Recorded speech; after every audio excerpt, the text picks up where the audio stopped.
जय श्री कृष्ण। आज बहुत महत्वपूर्ण विषय पे जानकारी लेकर आए हैं और वो विषय है कि आपको जब अपनी बेटी की शादी करना होती है तो आपको किन सावधानियों का ध्यान रखना चाहिए।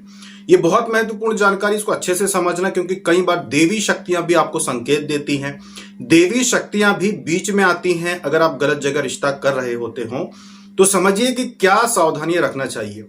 आपके घर में जब एक बेटी का जन्म होता है, जन्म से लेकर उसके नौजवान होने तक, जब उसकी विवाह योग्य उम्र होती है, आयु होती है, तब तक आप बहुत ही प्रेम के साथ उसको पालते हैं, पोसते हैं, सारी सुख सुविधाएं देते हैं।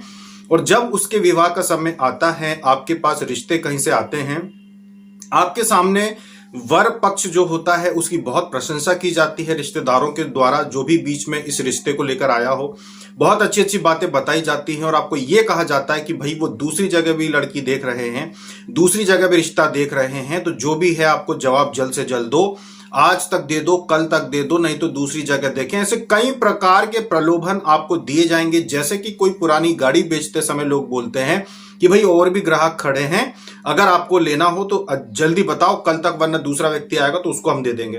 तो ऐसे कई प्रलोभन दिए जाते हैं और इन्हीं प्रलोभनों के चक्कर में मनुष्य जो होता है उसका मुख्य मूल जो उसको करना होता है, जो कार्य उसको करना होता है, उस पे से उसका ध्यान चूक जाता है। वो उस चीज पे से ध्यान हटके उसका ध्यान इस बात पे आ जाता है कि कहीं और रिश्ता ना हो जाए, अच्छा लड़का निकल जाएगा। और यहीं पर फिर चूक हो जाती है और गलत जगह शादी हो जाती है। जब भी आपको कहीं से भी रिश्ता आता है, बेटी के लिए, आपकी बेटी है और बेटी के लिए आपको रिश्ता आता है, तो कुछ बातें आपको ध्यान रखनी चाहिए जिससे कि आप सही जगह रिश्ता कर पाएंगे। इसमें ध्यान रखने वाली बातों में सबसे पहली चीज तो यही होती है कि कभी भी जल्दबाजी मत करो। पहला नियम तो यह कि कभी जल्दबाजी मत करो हाँ कहने में। कभी भी रिश्ता आता है तो हमेशा इस बात को ध्यान में रखो कि जब भी आपको कहीं रिश्ता करना हो तो कम से कम 2 महीने, 3 महीने, कम से कम 3 महीने लेना चाहिए समझने के लिए कि सामने वाले क्या चाहते हैं, आप क्या चाहते हैं। सामने वाले को भी आपकी बेटी इतनी पसंद आना चाहिए कि वो आपकी बेटी से संबंध करने के लिए, उसको अपने घर की बहू बनाने के लिए 3 महीने वो भी सब्र रख सकें। यहाँ कोई मोल भाव नहीं है कि जहां सस्ती चीज मिलेगी वहां से जल्दी से ले लिया और चले जाए। अगर कोई ज्यादा जल्दबाजी में आता है, वर पक्ष लड़के वाले अगर ज्यादा जल्दबाजी में आते हैं, तो पहली बार में ही आप मना कर दीजिए कि आप कहीं और देख लीजिए। जैसे ही कोई जल्दबाजी करता है कि भाई आप जल्दी से जवाब दीजिए, वहीं आप कह दीजिए कि कहीं और रिश्ता देख रहे हैं आप, तो आप कहीं और देख लीजिए। सबसे महत्वपूर्ण बात है कि सामने वाले लोग धैर्य रखकर, सब्र रखकर आए हों कि आपको भी वो 2-3 महीने का समय, कम से कम ये 3 महीने का समय हम बता रहे हैं, कम से कम, ज्यादा से ज्यादा तो 6 महीने, साल भर लो, अच्छे से समझो। जब लगता है दोनों परिवारों को कि सब कुछ सही है, दोनों परिवारों की सहमति जब बन जाती है, अच्छे से देख परख लेते हैं एक दूसरे के परिवार को, उसके बाद रिश्ता करना चाहिए। तो सबसे पहले तो जो जल्दबाजी करके रिश्ता करने के लिए आए हो कि जल्दी है, उनको आप मना कर दीजिए, पहली बात। दूसरी बात का आपको यह ध्यान रखना है कि जब आप अपनी बेटी का रिश्ता कर रहे हो तो जब भी आपको, पहली चीज तो आपने समय ले लिया कि भाई हम जल्दबाजी में नहीं करेंगे। दूसरी बात, आप समय लीजिए और अपने दूसरे रिश्तेदारों में उस परिवार के विषय में जानकारी निकालिए कि लड़का जो है वास्तव में क्या करता है, लड़का कितना पढ़ा लिखा है, और वास्तव में पढ़ा लिखा है क्या कोई रिश्तेदार जानता है कि वास्तव में उस लड़के के विषय में जो जानकारी दी जा रही है कि लड़का ये कोर्स किया हुआ है या ये पढ़ाई किया हुआ, तो वास्तव में वो क्या कॉलेज जाता था, उसने पढ़ाई की है। जो नौकरी बताई जा रही है क्या वास्तव में वो नौकरी करता है, ये बात आप पूछ सकते हैं। अब ये पूछ सकते हैं कि लड़का जो है वो नशा तो नहीं करता है, शराब वगैरह तो नहीं पीता है, या दूसरे कई प्रकार के नशे जो आजकल चलते हैं, क्या वो कोई ऐसा नशा वशा तो नहीं करता है।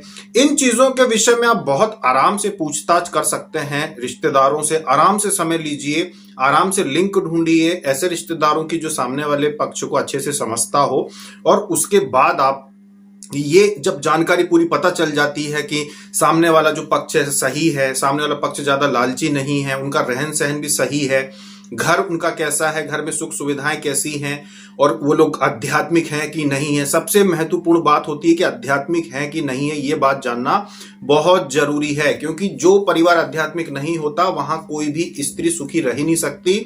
आप कितना भी पैसा देखकर शादी कर दो कि खूब धनवान है और आपने शादी कर दी, अगर वो परिवार आध्यात्मिक नहीं है तो वहां आपकी बेटी कभी खुश नहीं रहेगी। तो ये चीजें भी देखो कि आध्यात्मिक है कि नहीं है। ये लोग कभी प्रवचन सुनने जाते हैं कि नहीं जाते हैं, कभी तीर्थ यात्रा पे जाते हैं कि नहीं जाते हैं। इन चीजों से पता चल जाएगा कि परिवार कैसा है। जो परिवार तीर्थ यात्राओं पे जाता हो, जो परिवार कथाओं में जाता हो कि भाई कहीं कथा सुनने जाता हो, प्रवचन सुनने जाते हो, मंदिरों में जाते हो, ऐसे कार्यों में जो सम्मिलित होते हो, वो परिवार सबसे उत्तम परिवार होता है बेटी का विवाह करने के लिए। तो ये जानकारी बहुत छोटी सी जानकारी है, जिसको पता लगाना कोई बड़ी बात भी नहीं है। बहुत आसानी से आप अपने रिश्तेदारों से पूछ कर या सामने वाले परिवार से जब आप बातचीत कर रहे हो, बातों बातों में ही आप ये पूछ सकते हैं कि भाई आप पिछली बार फलाना जगह कब गए थे, हम लोग गए थे भाई, जैसे आप बताएं अगर कि भाई हम काशी गए थे, या हम द्वारकाधीश गए थे, या फिर हम हरिद्वार गए थे, या फिर हम वैष्णो देवी गए थे। तो आप बातों बातों में अपनी बातें रखकर सामने वाले से बातें उगलवा सकते हैं कि वो तीर्थ यात्रा पे जाते हैं कि नहीं जाते, वो कभी गए थे कि नहीं गए थे। आप कई प्रकार की बातें करके सामने वाले परिवार से ये बातें उगलवा सकते हैं कि वो आध्यात्मिक और धार्मिक दृष्टि से कोई कार्य करते हैं कि नहीं, वो आध्यात्मिक है या नहीं। अगर सामने वाला परिवार आध्यात्मिक है, वहां आपकी बेटी बहुत प्रसन्न रहेगी।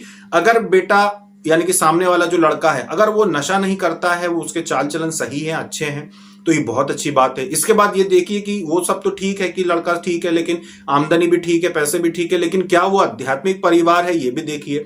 अगर वो आध्यात्मिक परिवार भी है, लड़का भी ठीक है, तो फिर आप ये समझ लीजिए कि आपकी लड़की वहां जीवन भर प्रसन्न रहेगी। भले ही धन संपत्ति ज्यादा ना भी हो तो भी चलेगा। ऐसा कई जगह देखा गया है कि बहुत ज्यादा धन संपत्ति नहीं होती, थोड़ा बहुत ही होता है, उसके बावजूद भी क्योंकि वो लोग आध्यात्मिक होते, लड़की उस घर में बहुत प्रसन्नता से अपना जीवन बिताती है। वो पूजा पाठ करने की उसको आजादी मिलती है, वो घर में हवन कर सकती है, पूजा पाठ कर सकती है, व्रत कर सकती है, घर में भगवान का स्थान होता है। तो बहुत सारी चीजों की आजादी मिलेगी आपकी बेटी को उस परिवार में जाकर। तो जिस परिवार में अध्यात्म को मानते हो, वहां कभी भी अधर्म नहीं होगा आपकी बेटी के साथ। तो ये कुछ बातें हैं जो आप लोगों को ध्यान में रखना चाहिए, क्योंकि कई बार साधक साधिकाएं ऐसा पूछते हैं कि भाई हमारी बेटी के लिए ऐसा रिश्ता आया है तो हम क्या करें, और सामने वाले बहुत धनवान हैं तो हम क्या करें, जल्दबाजी में बस वो बोल रहे हैं कि जल्दी से जवाब दो तो हम क्या करें। तो हम यही बोलते हैं कि देखो, जल्दबाजी में जवाब देने की जरूरत ही नहीं है, क्योंकि रिश्ता जोड़ना मतलब कि पूरे जीवन की बात है। तो जल्दबाजी की तो बात ही नहीं है। मिनिमम कम से कम 3 महीने का समय लो सामने वाली परिवार की जानकारी समझने में, 3 महीने कम से कम। और ज्यादा से ज्यादा अगर दूर रहते हैं, ज्यादा मिलना जुलना नहीं होता, अगर जानकारी पूरी आप नहीं निकाल पाए हैं तो 6 महीने लो, साल भर लो, लेकिन जानकारी आपके पास पूरी होना चाहिए। लड़का नशा करता है कि नहीं करता है, लड़का सही है कि नहीं है, दूसरा पढ़ा लिखा है कि नहीं है, तीसरा उसके बाद पढ़ा लिखा तो खैर उतना जरूरी नहीं है, क्योंकि हमारे देश में बहुत सारे कार्य हैं, जैसे व्यापार है या दूसरे बहुत सारे कार्य हैं, जैसे खेती भी है। तो बहुत सारी चीजें ऐसी जिनके लिए पढ़ाई की उतनी आवश्यकता नहीं होती, तो वो उतना महत्व नहीं रखता। लेकिन लड़का जो है उसका चरित्र सही है कि नहीं है, वो आध्यात्मिक परिवार है कि नहीं है, ऐसी कुछ चीजें, वो धार्मिक यात्राओं पे जाते कि नहीं जाते, ऐसी कुछ चीजें अगर आप पता लगा लेंगे तो आपकी बेटी का विवाह उत्तम परिवार में होगा और जीवन भर वो सुखी रहेगी, ये आपको लाभ मिलेगा। तो ये चीजें का ध्यान रखना बहुत जरूरी होता है, आप लोगों को समझना बहुत जरूरी होता है। उसके बाद ही बेटी की शादी करना चाहिए, जिससे कि जीवन भर आपकी बेटी सुखी रहे। तो देखा जाए तो बड़ी संख्या में ऐसे परिवार मौजूद हैं। देखिए, पैसे को मत देखना कि कोई परिवार में बहुत पैसा है तो वहां पे आप आंख बंद करके जल्दी से हाँ कर दें, क्योंकि पैसा किसके पास नहीं होता, पैसा सबके पास होता है। गहने कौन नहीं चढ़ाता बहुओं के ऊपर, सब चढ़ाते हैं। सभी के घर सुख सुविधाएं लगभग एक जैसी होती हैं, ऐसी कोई बड़ी बात नहीं है। सभी वही खाना खाते हैं, चाहे वो करोड़ों रुपए कमाने वाला परिवार हो या 1000 रुपए कमाने वाला परिवार हो, भोजन सबका एक जैसा ही होता है आज के समय में। तो थोड़ी बहुत ही अंतर होता है सुख सुविधाओं में, नहीं तो सब लोग एक जैसा ही जीवन जी रहे होते हैं। बस इतनी सी बात है कि पैसे को नहीं देखना है आपको परिवार देखना है। अच्छा परिवार हो, पैसा सबके पास है आज के समय में, अगर देखा जाएंगे तो बेसिक सुविधाएं सबके घर में होती। तो पैसे को नजरअंदाज करो कि कौन ज्यादा पैसे वाला, कौन कम पैसे वाला, ये चीजों पे ध्यान नहीं देना चाहिए कि जल्दी से शादी कर दें, पैसे वाला परिवार है, नहीं, बिल्कुल नहीं। एक ढूंढोगे 1000 मिलेंगे धनवान परिवार आपको बेटी का विवाह करने के लिए, ये सत्य है। तो जहां आप अपनी बेटी को 20 साल 22 साल पाल पोस के बड़ा करते हैं, उसके विवाह करने में जल्दबाजी ना करें। और ये छोटी सी जो चीजें आपको बताइए, इनका आप ध्यान दें कि भाई आध्यात्मिक परिवार है कि नहीं है, लड़का जो है उसकी पूरी जानकारी निकालें, कम से कम 3 महीने अच्छे से पूछताछ करें, उसके बाद विवाह आप करेंगे कि सामने वाले भी आपके लिए कम से कम इतना तो रुक सकें कि 3 महीने 6 महीने साल भर रुक सकें आपके बेटी अगर उनको पसंद है तो जब सामने वाला भी अगर सहनशील है, वो भी इंतजार कर सकते हैं, आप भी इंतजार कर सकते हैं। अच्छे से समझ के जान परख के अगर आप बेटी का विवाह करेंगे तो आपकी बेटी जीवन भर सुखी रहेगी। क्योंकि जिन घरों में पूजा पाठ नहीं होता, जिन घरों में पूजा पाठ भली प्रतिदिन ना हो, लेकिन कम से कम जिन घरों में भगवान को मानते हो कि चलो उनकी आस्था है, भले ही रोज के हवन नहीं होते हो, पूजा पाठ रोज की ना होती हो, लेकिन घर में भगवान को थोड़ा बहुत स्थान दिया हो, उनकी भगवान में आस्था हो, ऐसा परिवार भी हो तो भी चल जाता है। लेकिन जो लोग ये कहें कि हम भगवान को मानते ही नहीं है, जिनके घर में पूजा पाठ के नाम पे कुछ नहीं होता, भगवान की एक फोटो तक नहीं है, ऐसे लोगों के घर में अगर आप बेटी को दे देंगे तो याद रखना कि पूरे जीवन आपको कष्ट होगा। आपकी बेटी को लेकर उसको कहीं ना कहीं तकलीफें आती रहेंगी। तो ये छोटी छोटी चीजें हैं, अगर इनका आप ध्यान देंगे तो जो साधक साधिकाएं व्हाट्सएप पे जानकारी मांगते हैं उनको ये बहुत काम आएगी। इस बात को अगर आप समझ के चलेंगे तो। और ये जो जानकारी आपको हम देते हैं सामाजिक और पारिवारिक जीवन शैली के ऊपर कि परिवार में क्या क्या होना चाहिए, कैसे आपको जीवन जीना चाहिए, ये सभी साधक साधिकाओं के द्वारा किए गए प्रश्नों के उत्तर के रूप में दिए जाते हैं वीडियो के माध्यम से। किसी भी एक व्यक्ति को लेकर वीडियो नहीं बनाया जाता, कभी भी नहीं बनाया जाता।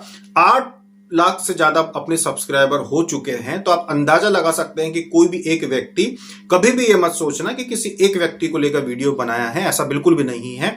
अगर कोई एक व्यक्ति व्हाट्सएप पे पूछता भी है कि भाई मेरी समस्या का ये समाधान मुझे चाहिए है, तो ये वीडियो उस एक व्यक्ति के लिए नहीं बनाया जाता है, बल्कि सभी लोगों के लिए बनाया जाता है। जितने भी साधक जुड़े हुए हैं, साधक परिवार जो जुड़े हुए हैं, सभी को ये जानकारी मिल सके और सभी अपने जीवन में इन बातों को समझें और सावधानी को रखें, इसीलिए वीडियो के माध्यम से बताया जाता है।